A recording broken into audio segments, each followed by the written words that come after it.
The Chamber of Unity had never been silent before. Not once, not in 11,000 years of recorded galactic history. Until today.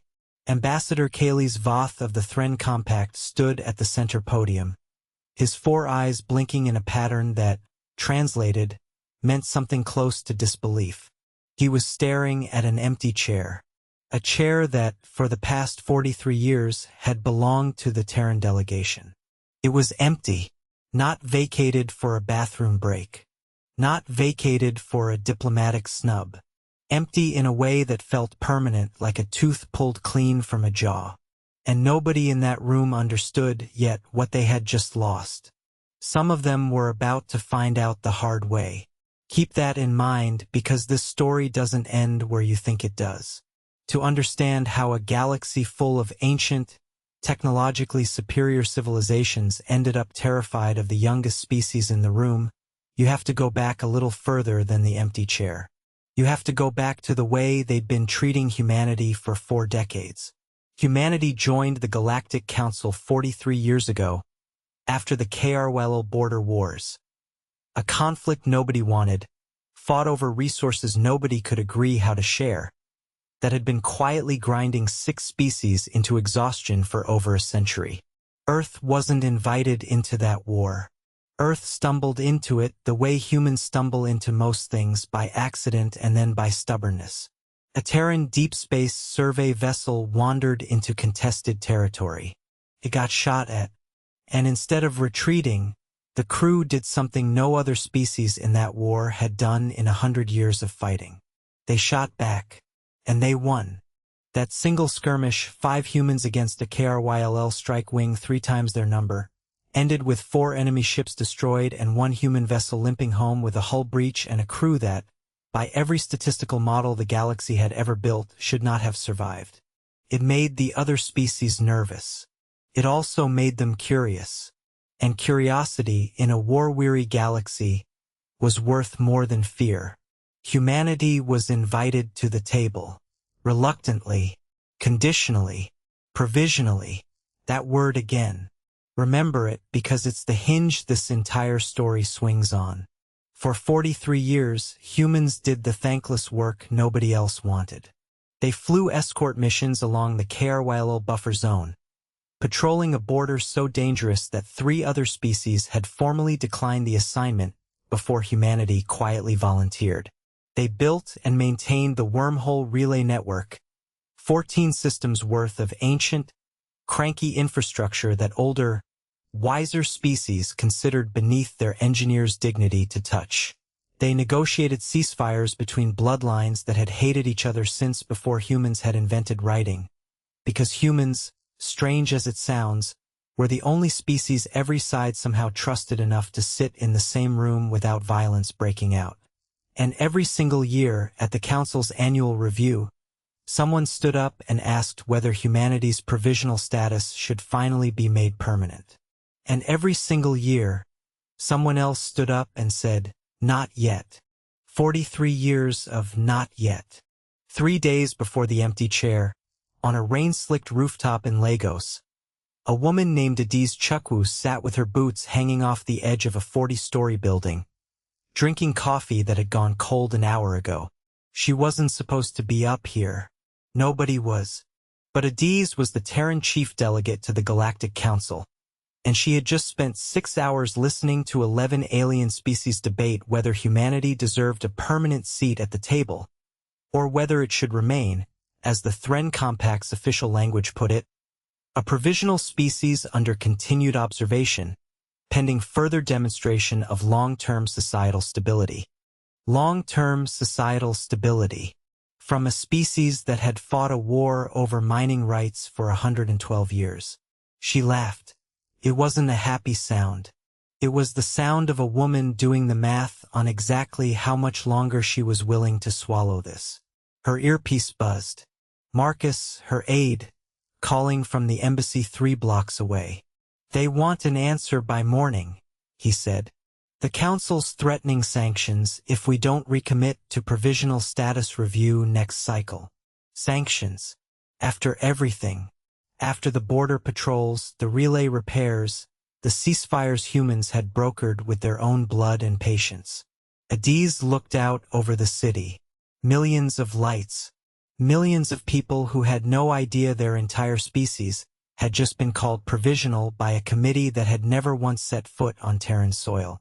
"Tell them," she said slowly, "that humanity accepts their decision." There was a pause. A long one. "Wait, what?"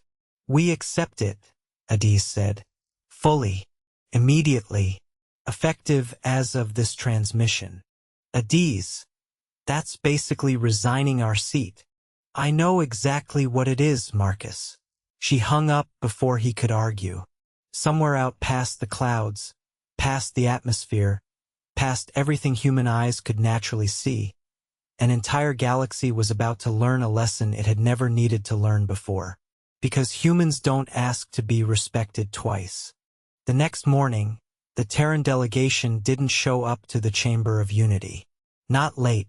Not delayed by translation errors or ship malfunctions, or any of the thousand small excuses that kept the wheels of interstellar diplomacy turning. They simply weren't there. First, nobody panicked. Species disappeared from council sessions all the time. Quarantines, coups, the occasional species-ending asteroid. The galaxy had learned not to blink at empty chairs. But then the reports started coming in, one after another, like the first drops of rain before a storm nobody had forecast. Every human trade envoy on every Allied station, gone. Recalled home within 18 hours. Every human military advisor stationed along the KRYLL buffer zone, gone. Their posts left to second-string defense forces that had, until yesterday, existed solely because humans had been too polite to point out how outmatched everyone else actually was. Every human technician maintaining the aging wormhole relay network connecting 14 star systems. Gone. That last one was the first crack in the ice. And ice, once it cracks, doesn't stop. Because nobody else knew how to fix those relays. Nobody else had ever bothered to learn. Why would they? The humans always fixed it. The humans always showed up. That was simply how the galaxy worked, the way gravity works, the way sunrise works, a fact of existence too basic to question. Something you should know about humans, if you don't already. They have a nasty habit of quietly making themselves indispensable, and an even nastier habit of walking away the moment they're told they don't matter. You're about to watch a galaxy learn that the hard way. On Thren Prime, Ambassador Kaylee's Voth received an emergency transmission at 0300 hours station time. Relay 7, the backbone connection linking the entire compact's outer colonies, had gone dark. "Send a technical team," he ordered, still half asleep, still not understanding. "Sir," his aide said, voice tight. The technical team was human. Kaylee sat up so fast he nearly fell out of his sleeping frame. "Then send someone else." "There is no one else, sir. The compact hasn't trained a native relay engineer in 19 years. It was cheaper to let the humans handle it." Cheaper. That word was about to become very, very expensive. Kaylee stared at the darkened star map on his wall, at the blinking red icon where Relay 7 used to glow steady blue, and felt something he hadn't felt in 400 years of comfortable diplomatic life. Dread. You want to know something the galaxy never bothered to notice about humanity? Something so obvious it had been hiding in plain sight for 4 decades? Humans weren't just present in galactic affairs. They were load-bearing. They ran the relay networks nobody else wanted to maintain. They flew the escort missions through the KRYL border that other species considered too dangerous, too thankless, too far beneath their dignity. They negotiated the ceasefires that kept a dozen ancient blood feuds from reigniting, because humans, stubborn, patient, endlessly diplomatic humans, were the only species every side somehow trusted enough to sit in the same room.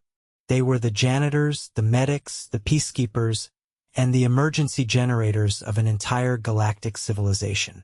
And on the 3rd day after the empty chair, every single one of them stopped showing up for work. 900 stations. 14 systems, 3 border zones, all of it quietly, simultaneously going dark. This is the part where you'd expect the galaxy to panic instantly. Didn't. Not yet. It's amazing how long a civilization can convince itself everything is fine, right up until the exact moment it can't. At the Grand Trade Exchange, a massive orbital marketplace humans had built, staffed, and administered for 31 years because no other species wanted the headache. The first real crack appeared within a single afternoon. Trade between 6 species, coordinated for 3 decades through a human-designed logistics system nobody else had ever bothered to fully understand, collapsed into chaos. Shipments misrouted. Currency exchanges frozen. A Skarn merchant fleet sat stranded in dock for 6 hours because the automated docking sequence, written in a coding language only human engineers still remembered, refused to respond to anyone else's commands. Just reboot it. The Skarn fleet captain snapped at the station's remaining skeleton crew. We tried, came the reply. Nobody remembers the override codes. The humans always just knew them.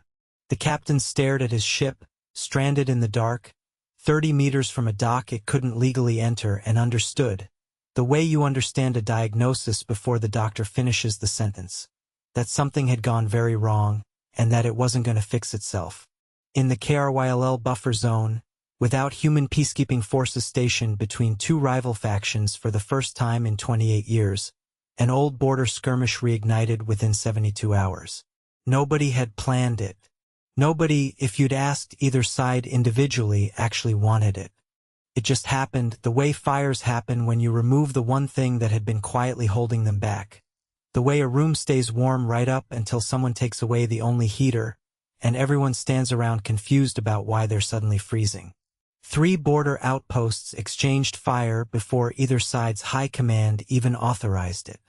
By the time anyone called for a ceasefire, 41 soldiers on both sides were dead, and the diplomatic hotline that used to connect directly to a human mediator's office rang and rang and rang into an empty room. On a mining colony deep in the Thren outer belt, the automated life support systems designed decades ago by human engineers and never properly documented for anyone else to maintain, because documentation, like everything else, had always been the human's job, began throwing error codes that nobody on staff could read. Oxygen scrubbers ran at 60% efficiency, then 50, then 40. The colony administrator, a veteran bureaucrat named Asa Prell who had spent her entire career signing off on budget requests rather than reading engineering manuals, stood in the control room at 3 in the morning, watching red warning lights multiply across a console she didn't understand, in a language of alerts nobody had bothered translating because the humans had always handled it before anyone needed to ask. For 1,000 colonists, 40% oxygen efficiency and falling. She sent an emergency request to Terran engineering support, the same request she'd sent 100 times before without a second thought. The reply came back within seconds. Automated. Polite. Devastating. Terran engineering support is currently unavailable. Please contact your regional infrastructure authority. There was no regional infrastructure authority. There had never needed to be one. Adiz watched the report scroll across her office screen from Lagos, feet up on the desk, a fresh cup of coffee actually warm this time. Marcus stood behind her, practically vibrating with a mixture of vindication and horror. There's a colony in the Thren belt with failing life support. For 1,000 people. I know, Adiz said, not looking up. We could send someone. Quietly. Off the record. No, Adiz said, and for the first time in 3 days, something sharp entered her voice. We could. And in 5 years they'd have forgotten it ever happened, and we'd be provisional again at the next review. Mercy without consequence teaches nothing, Marcus. I learned that raising a 12-year-old. It turns out it works the same on civilizations. Marcus swallowed. And if people die? Adiz finally looked up, and there was no triumph in her eyes, only a tired, terrible certainty. Then it will be because a dozen species spent 43 years treating the people capable of saving them as disposable labor, instead of partners worth protecting properly. That's not our sin to carry, Marcus. We tried for 43 years to carry it politely. It didn't work. She turned back to the screen. Send the Vethran Colony Administrator the emergency documentation. All of it. Free of charge, no strings. We are not monsters. Marcus blinked. But you just said. I said we're not sending an engineer, Adiz said. I didn't say we'd let people die to make a point. There's a difference between refusing to be used and refusing to be human. Send the documentation. Let them fix it. Let them learn that they can if they finally bother to try, and let them remember exactly how close they came to not being able to. Here's the thing about a galaxy built on quiet condescension. It doesn't fall apart all at once.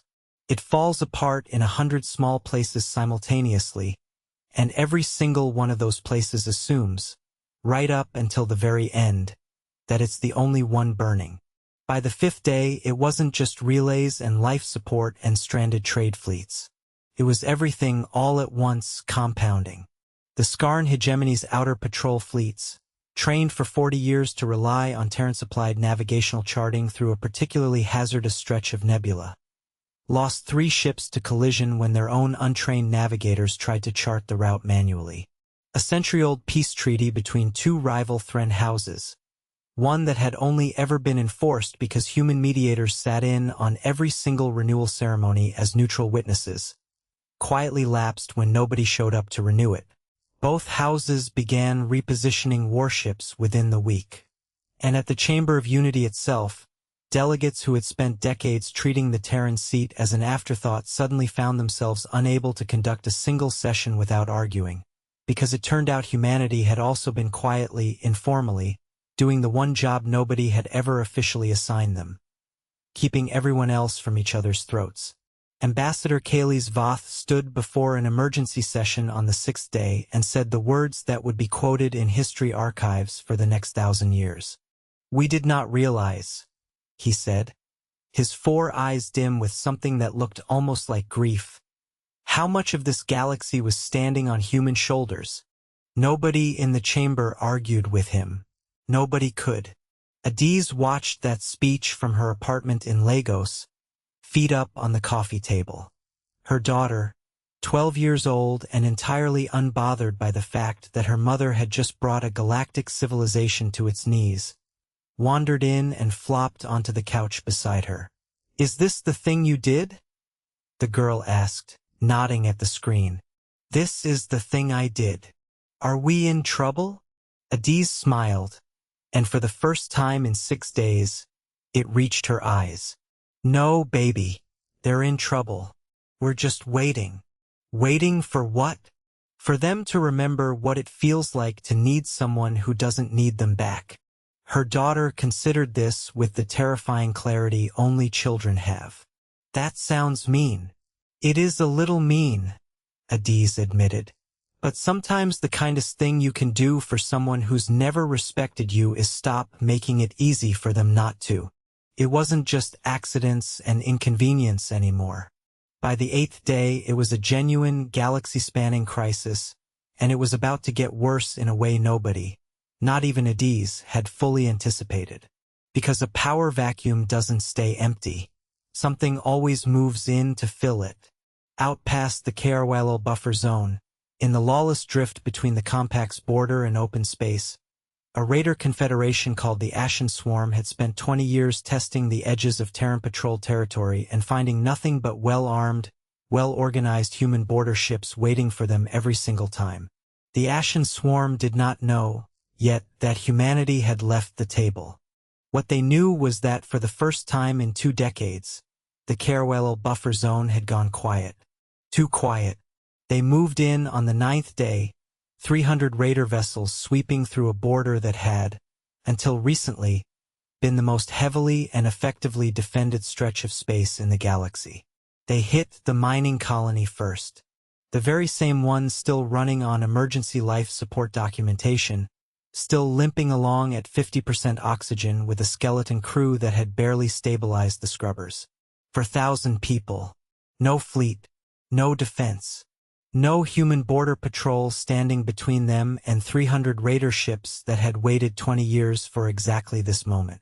Nobody at the Kellis Belt colony knew, in the hours before the attack, just how thin the ice under them had already become.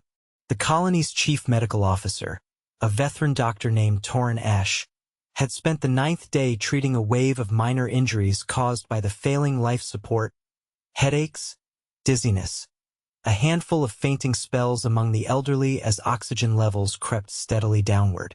It was manageable. Frightening, but manageable. He told himself that a dozen times over the course of the day, the way you tell yourself something is fine right up until it very suddenly isn't. He was halfway through his rounds when the first alarm sounded. Not a life support alarm this time, but a proximity alert, the kind the colony's outdated sensor array hadn't been triggered by in over 2 decades. He didn't understand what he was looking at on the display at first. 300 contacts closing fast, from a direction the colony's minimal defense grid had never been designed to watch, because nobody had ever needed to watch it. Not with the border secured. That can't be right, he murmured to himself, and then the first impact shook the station hard enough to knock a tray of instruments off the counter beside him, and he understood all at once, with the particular clarity terror provides, that it was very much right, and that everything about how the last 9 days had unfolded had been building, quietly and invisibly, toward exactly this moment. He spent the next 2 hours doing what doctors do when the world falls apart around them, triaging the wounded, calming the frightened, working by emergency lighting when the main power flickered and died under the strain of the failing systems and the assault both at once. He didn't have time to be afraid. He barely had time to think. He simply worked the way people do when the alternative to working is watching people die in front of you and doing nothing. It was in the middle of stabilizing a young mother with a shrapnel wound to the shoulder that he heard it. A voice over the colony's emergency calm and clipped and entirely unfamiliar, cutting through the chaos like something solid finally arriving in a room that had been made of nothing but noise. This is Terran Border Fleet. Inbound. Hold your position. Help is 4 minutes out. Torrin Ash would later say, in interviews he gave reluctantly for the rest of his life, that he had never in 400 years of veteran medical practice heard 4 words that meant more to him than help is 4 minutes out. For minutes. Felt like 4 years. But it wasn't 4 years. It was 4 minutes, and then the tactical display lit up with 22 new contacts moving faster and more precisely than anything he'd ever seen a defense fleet move, and the sound of the attack outside the hull began, slowly and then all at once, to change. The distress call reached the Chamber of Unity in the middle of an already chaotic emergency session. Ambassador Kaylee's Voth froze mid-sentence as the transmission played across the chamber's main display. Panicked voices, alarm klaxons, a colony administrator screaming coordinates into a comm channel that suddenly had nobody qualified to respond. The Skarn hegemony's remaining fleet was 6 hours away. The veteran had no standing military of note. They'd never needed one, not with the buffer zone secured. The Thren Compact's forces were tied up managing the border skirmish that had reignited days earlier. There was no one at all, except 300 raider ships and 4,000 terrified civilians standing between them and an oxygen supply that was already failing. Kaylee's Voth did something he had not done in 400 years of comfortable diplomatic service. He picked up the emergency channel himself, hands shaking, and opened a direct transmission to Earth. "This is Ambassador Kaylee's Voth of the Thren Compact," he said, and his voice cracked halfway through the sentence. "I am formally requesting, I am begging, for Terran military assistance at the Kellis Belt mining colony. For 1,000 civilians. No defense. Raider fleet incoming. Please, please." From an ambassador who, 9 days earlier, had called humanity provisional in front of the entire Galactic Council. Adiz received the transmission in her office at 4 a.m. Lagos time. She read it once, standing perfectly still, and for a long moment she didn't say anything at all. This was the moment. Not the empty chair. Not the collapsed relays or the stranded fleets or the frozen life support systems. This, a direct, desperate, humbled plea for help from the very people who had spent 43 years insisting humanity hadn't earned the right to be trusted. Marcus stood in the doorway, breathless, having run the 3 blocks from the embassy at that hour without waiting for a car. Adiz, he said. 4,000 people. Adiz looked at the transmission one more time. Then she looked at the small photo on her desk, her daughter, 7 years old in the picture, grinning gap-toothed at a camera, utterly unaware that the galaxy her mother was fighting for would someday be safer because of choices made in rooms just like this one. "Scramble the border fleet," she said. "Full deployment. Every ship we have on standby." "I thought you said." "I said we weren't going to fix their systems for free to protect their egos," Adiz said, already moving, already pulling on her coat. "I never said we'd let 4,000 people die to make a point. There is a difference, Marcus, between demanding respect and abandoning your soul to get it. We're not doing the second one. Not today. Not ever." The Terran border fleet arrived at the Kellis Belt colony 11 minutes after the Ashen Swarm's lead ships breached the outer defense perimeter. 11 minutes. It felt like 11 years to the colonists sheltering in the lower decks, listening to the hull groan under weapons fire from raiders who had, until that moment, believed the stretch of space belonged to no one. They were wrong.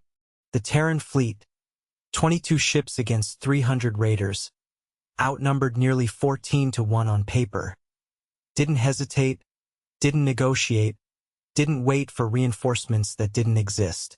They came in fast, coordinated, and utterly, terrifyingly precise, the way only a species that had spent 43 years fighting other people's wars alongside people who never fully trusted them had learned to fight.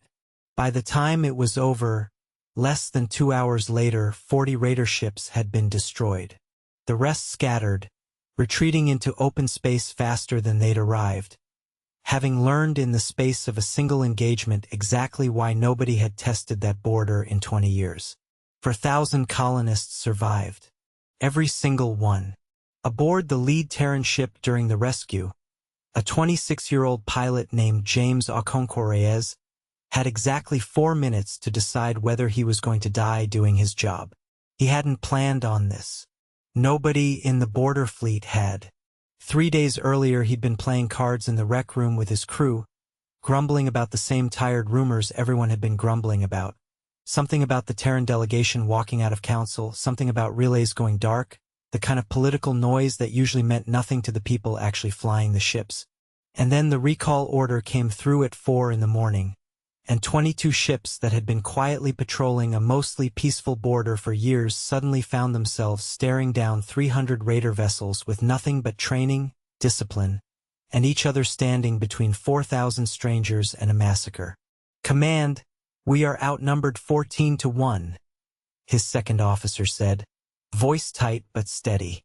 "Requesting confirmation on engagement parameters." There was a pause on the line. Not hesitation, but the particular silence of someone choosing their words with care. Then Fleet Command's reply came through, calm and absolute. "Parameters are simple," the voice said. "There are 4,000 civilians on that colony who have nobody else coming. You are what they have. Fly like it." James looked at the tactical display, at the swarm of red icons closing in on a colony that, 3 days ago, he hadn't even known existed. He thought about his mother back in Sao Paulo, about the argument he'd had with his sister over comms the week before, about how strange it was that a career he'd chosen half out of boredom and half out of some old, half-embarrassing sense of duty had led him to exactly this moment. The moment where it stopped being an abstraction and became 4,000 actual people who would live or die based on what the next few minutes looked like. "Copy, Command," he said, and something in his voice steadied even as his hands found the controls. "Flying like it." The engagement that followed would later be studied in tactical academies across a dozen species for the next 50 years, 22 ships, badly outnumbered, executing a coordinated defense so precise it looked less like combat and more like the border fleet had rehearsed this exact scenario 100 times before, which, in a sense, they had. Every drill, every simulation, every long, boring shift spent patrolling a quiet border that everyone else assumed was undefended by choice rather than by careful, constant vigilance. All of it collapsed into 4 hours of controlled, relentless precision. James took a hit 2 hours in, a glancing strike that tore through his ship's outer hull and knocked out half his instrumentation. He kept flying anyway, on backup systems and instinct, because 4,000 people were still down there and the job wasn't finished. When it was over, when the last Raider ships broke formation and fled into open space, he sat in the cockpit for a long moment, hands shaking now that there was finally time for them to shake, and allowed himself exactly 30 seconds to feel the full weight of what had just happened before keying his comm and reporting in like it was just another day at the office. Because that's the part nobody outside the fleet ever really understood. It wasn't that humans weren't afraid. It was that humans had simply decided, a long time ago, that showing up mattered more than the fear did. Ambassador Osaprel, the veteran administrator who had once believed nobody was coming to help, stood on the colony's observation deck 3 hours later, watching human repair crews and combat medics move through corridors that had nearly become a mass grave, and found herself doing something she hadn't done in her entire career. She wept, openly, in front of her staff, in front of the human soldiers still securing the perimeter, in front of anyone who happened to be watching. "Why did they come?" she asked one of the human medics treating a wounded colonist nearby, her voice raw. "After everything we did to them?" The medic, a young woman not much older than 30, didn't look up from her work. "Because you needed help," she said simply. "That's the part nobody out here ever seemed to understand about us. We don't help people because they've earned it. We help people because they need it. But earning our trust? That's a different thing entirely. And you're going to spend a long time earning that back." Before the Council could even process what had happened at Kellis Belt, there was still the small matter of the Ashen Swarm itself. 300 Raider ships, 40 of them now smoking wreckage, the rest scattered across open space and very much still armed, still furious, and still led by a warlord who did not appreciate being humiliated by 22 ships that shouldn't have been able to stop him. His name, translated roughly, meant something like teeth that do not break. He had spent 20 years building the Swarm's reputation on a single, simple principle. Nobody who tested the edges of Terran-patrolled space ever came back to report what they found. Now every surviving Raider captain in his fleet had watched 22 human ships tear through a force 14 times their size in under 2 hours, and reputation, once broken, does not simply mend itself. He gathered his remaining captains aboard his flagship, drifting 3 light-years from Kellis Belt, and asked them a question that would have been unthinkable 11 days earlier. "Do we retreat?" he said. "Or do we finish what we started?" The vote was not close. Every captain in that room had lost ships, crew, friends. Every captain in that room also understood, with a clarity that only combat provides, exactly what they were dealing with now. They had spent 2 decades believing the quiet border was a weakness to exploit. They now understood it had been a mercy they'd never properly appreciated. The mercy of an enemy that hadn't yet been given a reason to stop holding back. "We retreat," Teeth That Do Not Break said finally, and for the first time in 20 years, none of his captains argued with him. "Deep, past the old boundary markers. And we do not test that border again in my lifetime." Word of the Swarm's retreat reached the Chamber of Unity within hours, and it did something almost as valuable to the Council's collective nerves as the rescue itself. It proved that Kellis Belt hadn't been an isolated act of desperate heroics. It had been a demonstration, a quiet, terrifyingly efficient reminder of exactly what the galaxy had been leaning on for 43 years without ever bothering to say thank you. In her office 3 days after the rescue, Adiz finally let herself sit with what she'd done. Marcus found her there past midnight, still awake, a folder of casualty reports open on her desk. Not human casualties, there had been none, but a careful accounting of every colony, every station, every small tragedy that had unfolded across 9 days of absence. The failed relay that had stranded a Thren medical convoy for 6 hours. The border skirmish that had cost 41 lives before either side even realized what was happening. The trade collapse that had bankrupted a dozen small merchant families who had never done anything to anyone except trust a system built by humans they'd never met. "You're allowed to feel something about this," Marcus said quietly, sitting across from her. "I feel a lot of things about this," Adiz admitted. "I feel like I did the only thing that would have actually worked, and I feel sick about some of what it cost to prove it." She closed the folder. "That's not a contradiction, Marcus. That's just what it means to be the one who has to make the call nobody else is willing to make." She thought, not for the first time that week, about why she'd taken this job in the first place. Not the diplomatic version she gave in interviews about service and duty and representing her species with dignity, but the real version, the one she'd never said out loud to anyone but her daughter. Her own father had been a peacekeeper, decades before humanity ever left Earth's atmosphere in anything more than a rocket.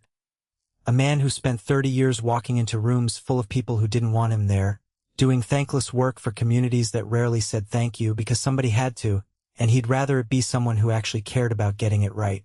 He'd taught her that respect you have to beg for every single day isn't respect. It's tolerance with better manners. And tolerance, he used to say, has never once kept anybody safe when it actually mattered.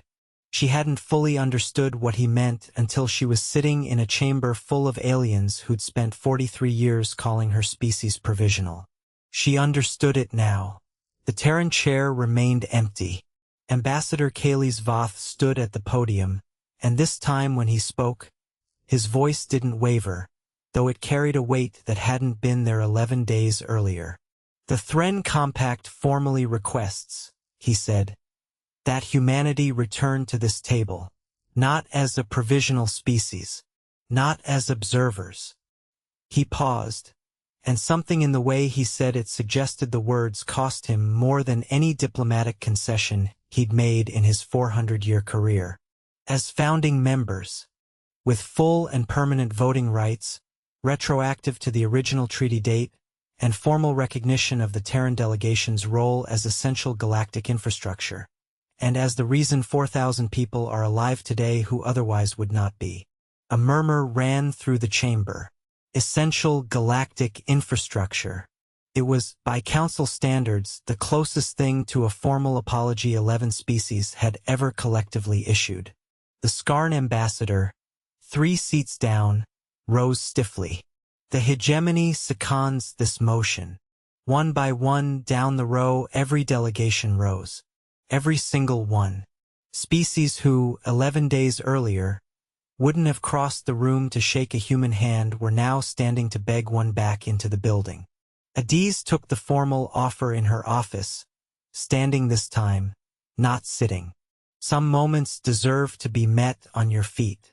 She read it twice. Full voting rights. Founding member status. A permanent, unremovable seat at the Chamber of Unity.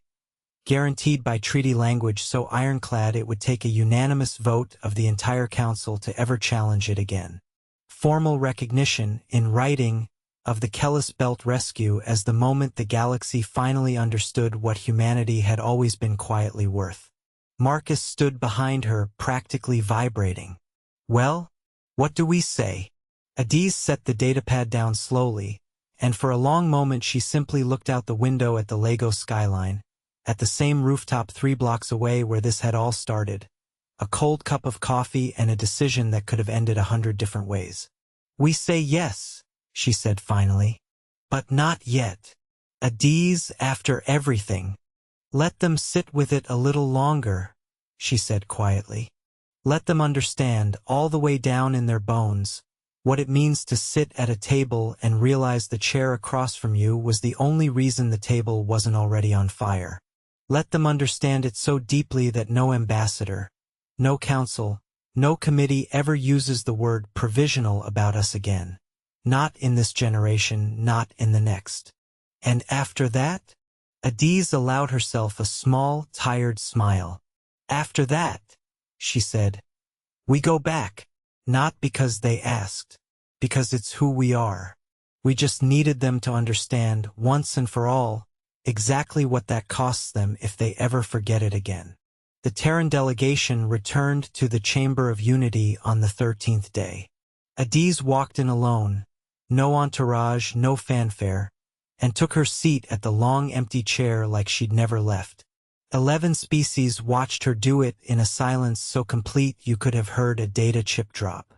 Kaylee's Voth met her eyes across the chamber. Something passed between them. Not quite an apology, not quite gratitude, but something close to both, forged in the particular fire of 4,000 lives that very nearly weren't. Welcome back, Ambassador Chukwu, he said. Adiz folded her hands on the table and looked around the room at every species who now understood, finally and permanently, exactly what humanity was worth. We never left, she said. You just finally noticed we were the ones holding the roof up. Nobody argued. Nobody ever would again. In the weeks that followed, the Council did something it had never done in 11,000 years of recorded history. It opened a formal review not of humanity's fitness for the table, but of every other species' dependence on it. The findings were, by the Compact's own diplomatic language, sobering. 14 systems relying on infrastructure only humans understood. 6 border zones where peace had been held together by human mediators nobody had bothered to train replacements for. A trade network so thoroughly built around human logistical systems that even the wealthiest, most ancient civilizations in the chamber hadn't noticed how thin the scaffolding under their own economies had become. For the first time, species began sending their own engineers to train alongside Terran technicians. Not because Earth demanded it, but because 11 days of blackouts had taught an entire galaxy the value of never again being one empty chair away from catastrophe. The Vethran, humbled by Kellis Belt, opened their first joint defense academy with Terran instructors within the year. The Skarn hegemony, whose fleets had nearly torn themselves apart trying to navigate without human-charted routes, quietly began recruiting its first generation of native stellar cartographers in a decade. None of it happened out of gratitude alone. Some of it happened out of fear, plain and simple, the particular clarifying fear of a galaxy that had finally understood what it would look like to lose something it had never bothered to properly value. But fear, Adiz had learned long ago, is not always the enemy of respect. Sometimes it's simply the door respect walks through, when politeness alone has failed to open it for 43 years. Ambassador Asa Prell visited Earth 8 months later, the first Vethran official to ever set foot on Terran soil in an official capacity. She toured Lagos, met with engineers, and, at her own quiet request off any official itinerary, visited the small memorial the city had built for the crew of a border ship lost defending a colony that wasn't even its own, decades before the Kellis Belt rescue had ever forced the galaxy to pay attention. "You've been doing this a long time," she said to Adiz, standing before the memorial. "Long before anyone thanked you for it." "We didn't do it to be thanked," Adiz said. "We did it because it was the right thing to do, and because we're the kind of people who show up anyway. We just also happen to be the kind of people who won't be taken for granted forever. Both of those things are true at once. That's the part the Council never understood about us until it nearly cost them everything." Asaprel was quiet for a long moment. "I don't think we'll make that mistake again." Adiz smiled, and there was no bitterness left in it at all. Only the calm, hard-won certainty of a woman who had finally watched her species get what it had spent 43 years earning the honest way. "No," she agreed. "I don't think you will." Because the galaxy had learned, in 13 short days, the one lesson no council session, no treaty, and no war had ever managed to teach it. Humanity doesn't need to be feared to be respected. But if you make them choose, they'll happily let you have both. And somewhere in the Kellis Belt, for 1,000 people who had spent one terrible night believing help wasn't coming would spend the rest of their lives knowing exactly who showed up anyway. That's the part the history books remember. Not the empty chair. Not the panic or the blackouts or the desperate transmissions in the dead of night. They remember who came running when it actually mattered. Years later, historians across a dozen species would debate exactly when the galaxy's balance of power truly shifted. Some pointed to the empty chair. Some pointed to the blackouts, the stranded fleets, the quiet unraveling of a civilization that had never realized how much of itself it had outsourced to a species it refused to fully respect. Others pointed to Kellis Belt itself, 22 ships against 300, for 1,000 lives weighed against 14 minutes of silence on an emergency channel. But the people who were actually there, the ones who lived through those 13 days rather than reading about them afterward, tended to agree on something simpler. It wasn't really about power at all. It had never been about power. It was about the moment an entire galaxy finally understood the difference between a species that helps you because it fears the consequences of refusing, and a species that helps you because it has simply decided, somewhere deep in its bones, that showing up is who they are, right up until the day you finally push them hard enough to remind you that showing up was always a choice, and choices, once revoked, are not so easily taken for granted again. Humanity went back to work after that. Back to the relays, the border patrols, the thankless quiet jobs nobody else wanted. Not because they'd forgiven the 43 years of provisional status without a second thought. Some things take longer than 13 days to fully heal, but because that was simply who they'd always been, table or no table, chair or no chair. The only difference now was that the rest of the galaxy finally understood exactly what it would cost them to forget it again. The end.